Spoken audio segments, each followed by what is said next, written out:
Кочанец утрово пронајден мртов во подрумна зграда. Според информациите од ЦВР Штип, станува збор за 25 годишно момче.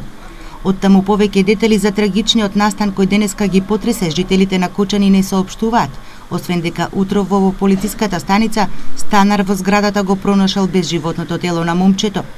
Увидна екипа од кочанската полиција веднаш излегла на терен, а пристигнала и екипа на брза помош.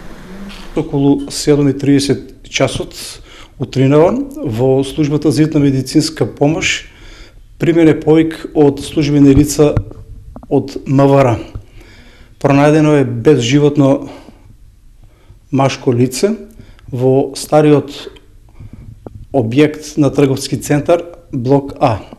Екипата од хитна медицинска помош е излегла веднаш на лице место и установила смрт кај дотичното лице. По трагичниот настан жителите на Кочани денеска во шок.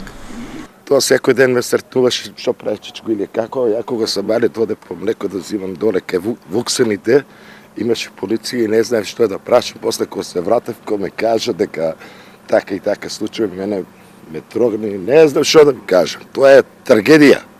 Гробата, какво не е гробата и кога оно ке требало да живее? На лице место излезен и јавен обвинител. Неофицијално во истрагата е вклучена и кримтехника од МВР Скопје и го истражува случајот. Причината за смртта на Бојан Ј. засега не е позната.